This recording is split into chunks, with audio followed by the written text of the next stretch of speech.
Bueno, buenos días a todos y a todas. Yo creo que estamos en una jornada que tiene dos peculiaridades, ¿no? Una, al menos en mi opinión, no pretendo elevarlo a categoría de nada, pero en mi opinión tiene dos particularidades que la hacen bastante especial, ¿no? Una, al menos en lo que yo alcanzo, ¿no? Es decir, la idea de dar forma a un trabajo que se ha venido desarrollando a lo largo de todo este mandato, que por comparación es el todo, entre otras razones, porque lo comparamos con la nada, es decir, previamente, ¿no? Es decir, a dar forma, ¿no? a este ámbito de trabajo que es redes sociales y movimientos sociales, no habíamos explorado en absoluto, ¿no? Es decir, las potencialidades de las nuevas tecnologías aplicadas a la comunicación, y por tanto ahí hay un salto cuantitativo y cualitativo abismal.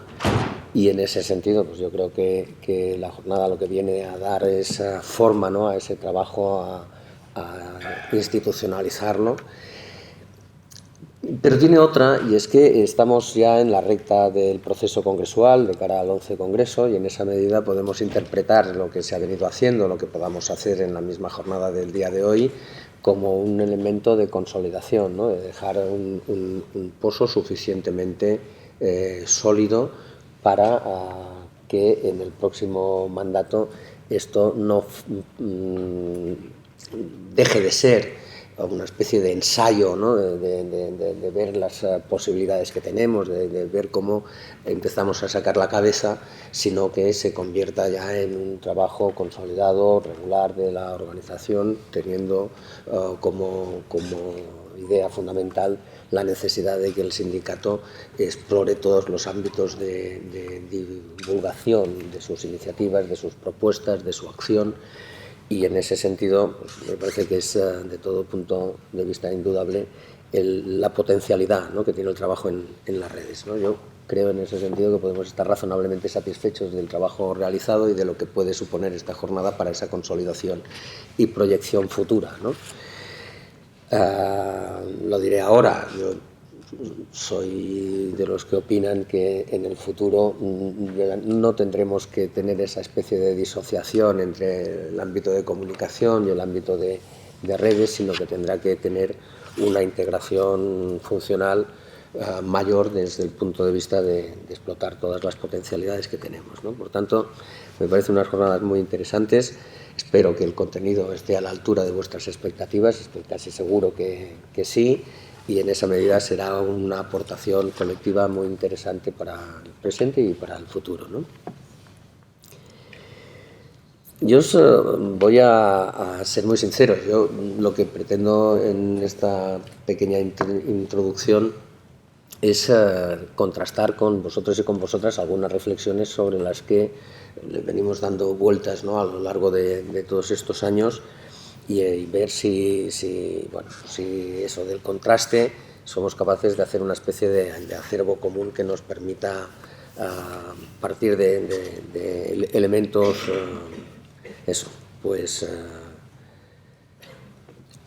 consensuados entre todos como base de partida. Mira, yo quería empezar con una anécdota, si se puede interpretar en esos términos, de ayer mismo. Yo no sé si tuvisteis ocasión de escuchar la SER. Hay que reconocer que a veces es un ejercicio un poco masoquista, ¿no?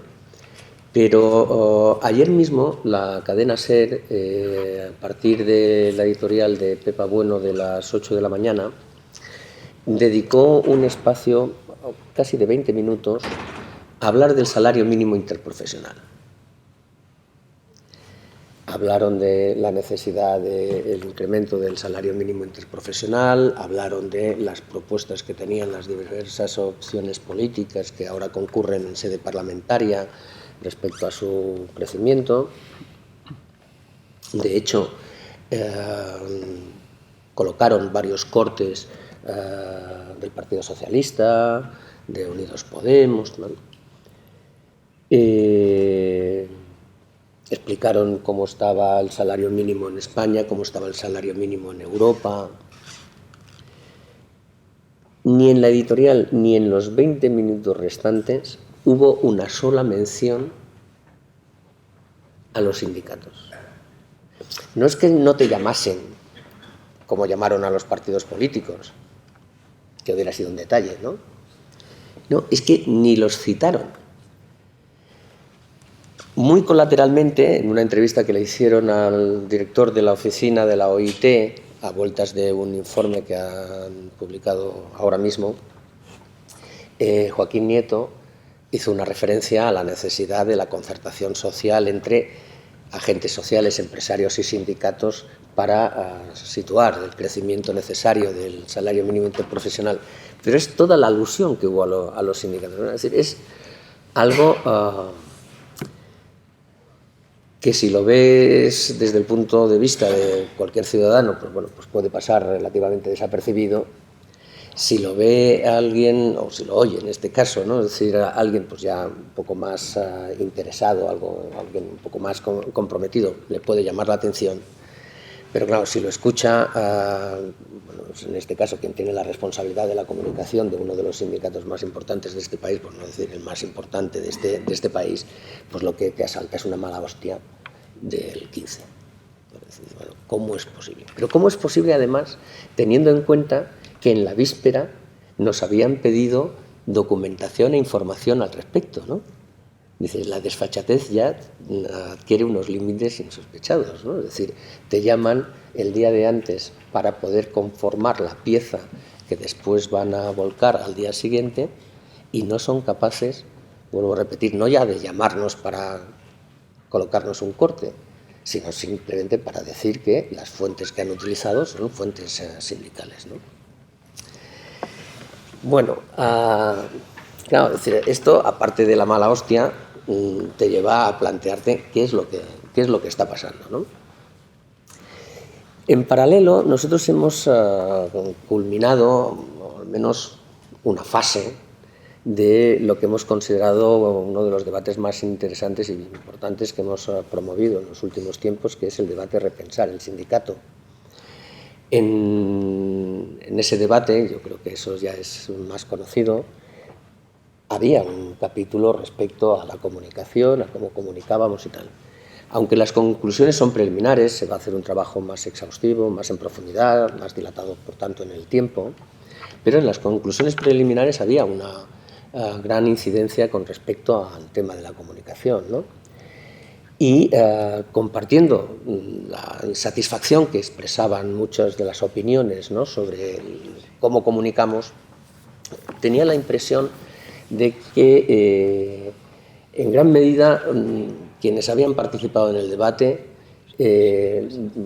se acercaban a cómo se reflejaban nuestras opiniones, nuestras iniciativas, nuestras propuestas, nuestras acciones en los medios de comunicación desde un punto de partida que yo no puedo compartir, ¿no? Es como si fuese producto de una especie de pereza, de incapacidad, de insuficiencia a la hora de trabajar los temas de la comunicación con respecto a los medios, ¿no?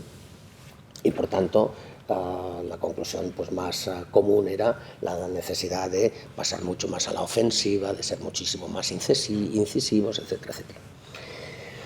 Yo ya os adelanto que bienvenidas sean esas observaciones, todas las recomendaciones para ser más agresivos, ¿no?, en lo que hace referencia a la comunicación, etcétera, etcétera, pues yo creo que son razonables y yo creo que las tenemos que incorporar en nuestras reflexiones pensando en el futuro, pero creo que en el fondo parten de una visión cuando menos sesgada, ¿no?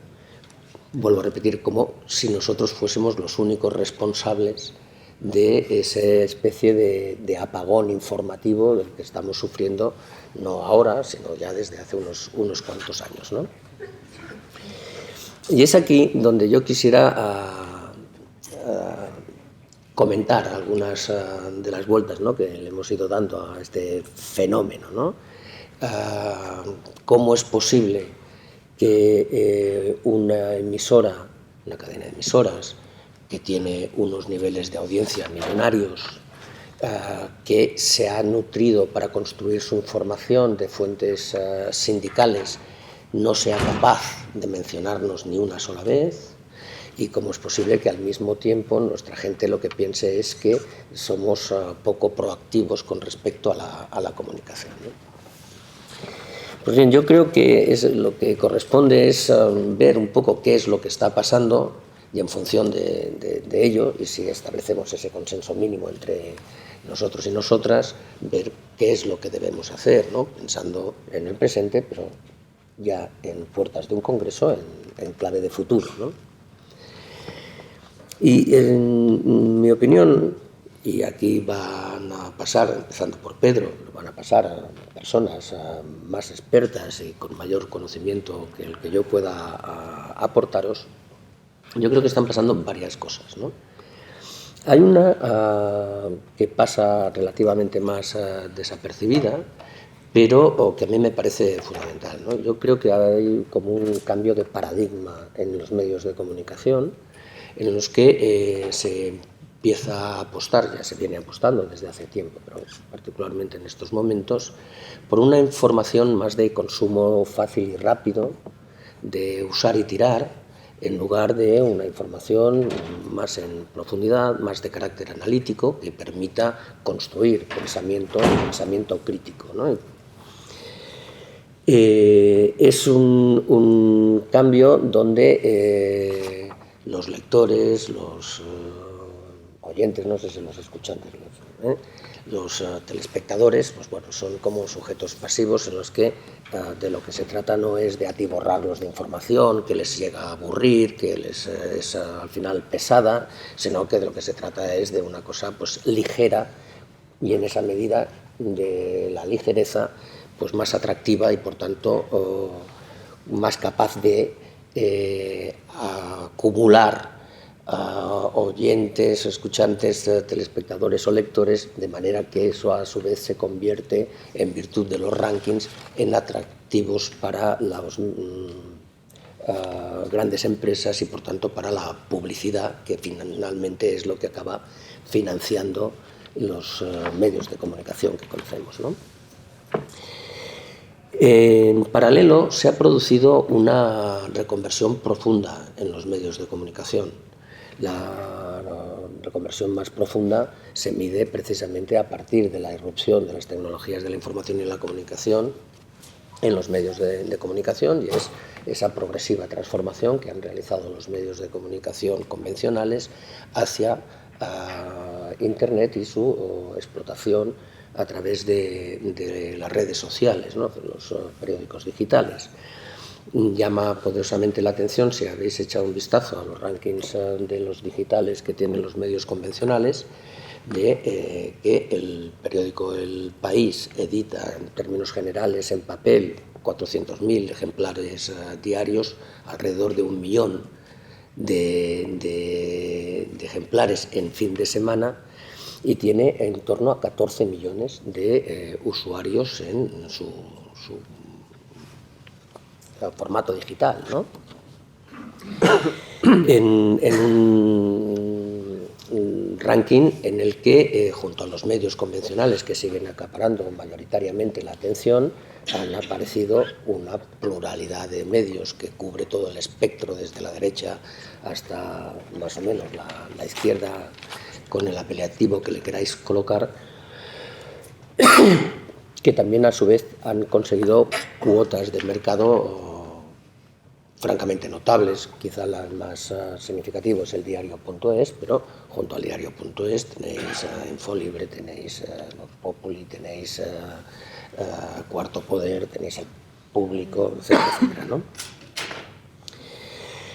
Hay una tercera consideración, y es que en este tiempo, aquí los compañeros de la Federación de Servicios a la Ciudadanía, que sin duda tendrán datos más certeros que los que dispongo yo, ha sido un tiempo de una profunda reconversión de la profesión periodística y de las plantillas de los medios de comunicación, ¿no? Es decir, el sector del periodismo ha sido uno de los que más empleo ha destruido a lo largo de todo este tiempo, y se ha registrado una mutación del perfil del periodista típico, ¿no? Nosotros, en el caso de economía y laboral, lo hemos notado muchísimo, ¿no? Es decir, desde periodistas especializados, de estos de toda la vida, lo que en su tiempo denominaban periodistas de raza, han ido siendo sustituidos progresivamente por gente más joven, cosa que por otra parte puede parecer como muy natural,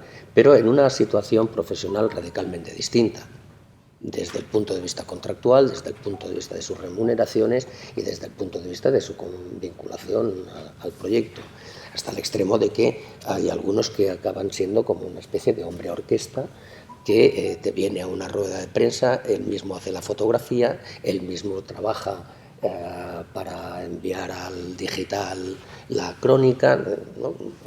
hace un poco de todo, ¿no? Claro, eso es producto de esa reconversión profesional que se ha producido en el sector, pero para nosotros no deja de tener algunas consecuencias. Una de ellas es que, dada la formación con la que llegan al ejercicio profesional, tienen un profundo desconocimiento de algunas realidades y particularmente de la realidad del mundo sindical, ¿no?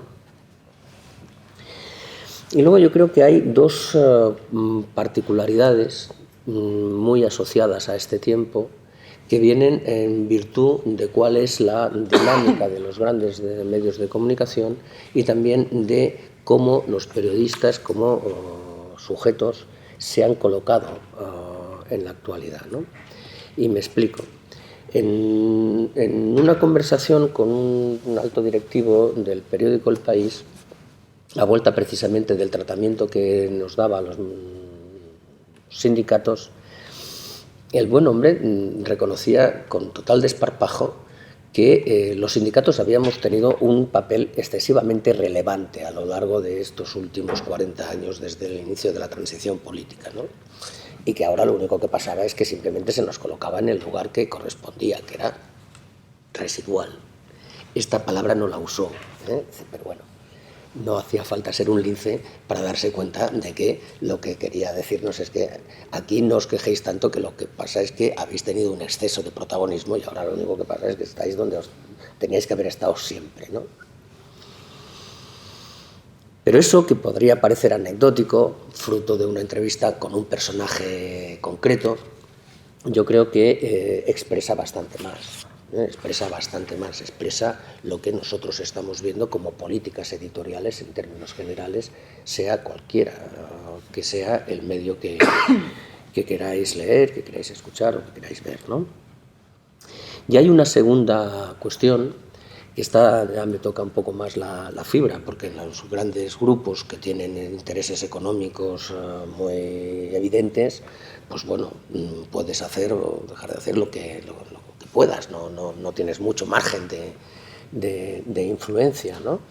Es muy evidente que esos grandes medios nunca van a hacerse eco de reivindicaciones sindicales que ellos consideren que pueden ser perjudiciales. Es decir, si se trata de la reforma laboral y el periódico El País está preparando una reconversión de su plantilla, es difícil que se ponga a la contra de la reforma laboral que promueve el Partido Popular, porque al fin y al cabo le va a ser sumamente útil para liberarse, ¿no?, de una parte importante de sus efectivos a un coste pues menor del que supondría si esa reforma laboral no se acometiese, ¿no?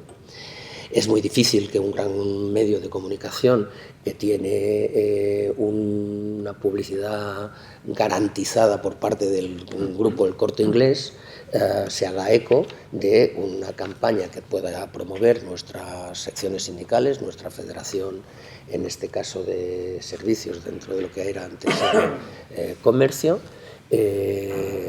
contra de la represión sindical que se sufre de una manera sangrante en El Corte Inglés. Es muy difícil, por no decir que es imposible. Vamos, no colocamos una información sobre la situación laboral de los trabajadores y trabajadoras del Corte Inglés en los grandes medios, así nos equivoquemos, ¿no? Eso parece parece bastante evidente, ¿no? Pero os decía que hay una cuestión que a mí me inquieta sobremanera, y es que uno tiene la impresión de que los periodistas en este país han llegado a interiorizar que la opinión de los sindicatos está algo así como contaminada. Es algo como si pensasen que sus audiencias serán menos receptivas si la información que trasladan es de fuentes sindicales. Eso puede tener muchas explicaciones, no sé si tantas, pero vamos, puede tener varias explicaciones, ¿no? Pero lo que es cierto y verdad es que tú puedes publicar una investigación sobre los niveles de pobreza en este país, de cómo se ha incrementado la pobreza infantil, etcétera, etcétera, y antes que citar un informe de esa naturaleza de fuentes sindicales, utilizarán el de cualquier ONG que los espectadores, los oyentes o los lectores puedan considerar neutra, limpia de contaminantes, ¿no? Pero eso es lo que pasaba en informes de esa naturaleza. Pero el colmo es cuando ves algo tan genuinamente sindical como es la revalorización del salario mínimo interprofesional, y ni en ese caso recurren a fuentes sindicales, ¿no? Es decir, lo otro ya te da por saco. Lo otro ya dices, oye, nuestros informes son tan buenos o mejores que los que haga cualquier ONG, por mucho que sea de una sensibilidad muy similar a la nuestra. Pero ya cuando es una cosa estrictamente sindical, ¿no? Una cosa que no se genera en otro ámbito que no sea en fuentes sindicales, el no ser capaces ni siquiera de citarlas, pues a uno le lleva a esa conclusión, ¿no? Han interiorizado. Hemos tenido no pocos casos que fundamentan esta reflexión, es decir, este que os comentaba de ayer es porque es de ayer, ¿no? Ya estaba yo que me subía por las paredes, ¿no? Pero uno de los más recientes fue en el 1 de mayo pasado. En el 1 de mayo pasado nosotros cada año, para el 1 de mayo, al menos a nivel confederal, en las organizaciones territoriales tenéis otro tran-tran y tenéis mayores márgenes de audiencia y mayores posibilidades de tener espacios, ¿no? Pero aquí en Madrid, para toda España, nosotros teníamos, antes de las manifestaciones, a partir de las 8:30 de la mañana, siempre sistemáticamente concertada una entrevista con Radio Nacional y con la SER. ¿Cómo será la cosa que la SER le facilitaba los espacios a Radio Nacional para que lo pudiésemos hacer en la propia sede de la emisora?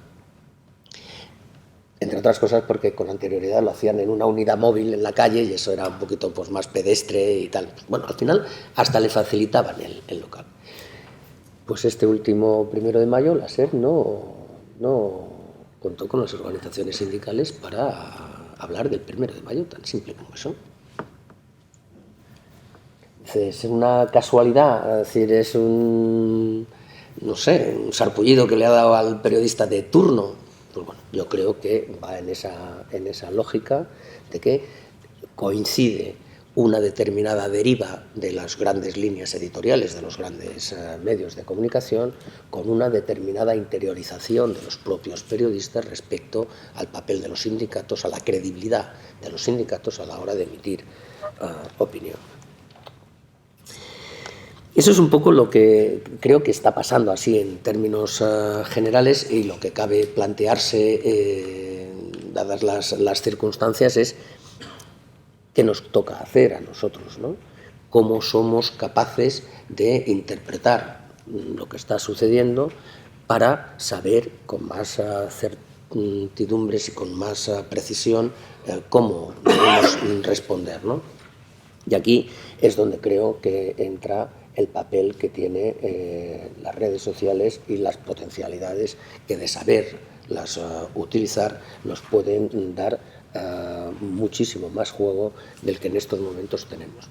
Yo soy un convencido, lo digo por anticipado, de que la única manera de combatir esta especie de apagón informativo que hay sobre la información sindical, sobre el papel de los sindicatos, la propuesta, la iniciativa de los sindicatos, es el trabajo sindical de toda la vida, es decir, aquel que supone el estar con nuestros compañeros y compañeras en los centros de trabajo, explicando lo que hacemos, saliendo al paso de las informaciones que interesadamente se promueven desde determinados ámbitos. Es decir, yo creo que el boca a boca, la acción sindical genuina que ha caracterizado la mejor tradición de las comisiones obreras, es lo que sigue correspondiendo hacer. No me planteo ninguna fórmula que desprecie eso que interpreto como una seña de identidad fundamental, y si la hemos dejado en alguna ocasión de explotar, pues hay que recuperarla con más arrojo si cabe. Pero eso no impide el que seamos conscientes de que nosotros también tenemos muchas cosas que hacer. Yo os lo decía cuando me he referido a las conclusiones del debate Repensar. Yo no comparto algunas de las cosas que a mí me parece que se afloran en ese tipo de aportaciones, pero sí comparto el que nosotros no podemos colocarnos como sujetos pasivos, como si fuésemos unas víctimas dolientes que nos vamos lamentando por las esquinas de lo mal que nos tratan los medios. Pues eso será verdad, hay que diagnosticarlo, hay que ver si nuestro diagnóstico es objetivo y certero, pero sobre todo lo que nosotros tenemos es que pasar a la ofensiva, y pasar a la ofensiva quiere decir desde recuperar ese modelo más genuino del boca a boca, del trabajo sindical por abajo, con la gente diariamente y tal, pero con una explotación de todos los recursos que en estos momentos están a nuestro alcance. Creo que tenemos que mejorar, sin duda alguna, lo que hace referencia a la comunicación convencional, desde la producción de contenidos audiovisuales, darle mucho más juego a facetas que hemos explotado todavía insuficientemente, pero sobre todo donde hay que poner el foco es en las posibilidades que nos ofrecen los nuevos ámbitos, y en ese sentido es en el que yo creo que están muy bien incardinadas estas jornadas. Creo que puede suponer, como decía al principio, una consolidación del trabajo hecho, y sobre todo creo que si somos capaces entre todos y todas de acertar en las estrategias, nos dan unas grandes posibilidades para el futuro, que es lo que pretendemos en el próximo Congreso.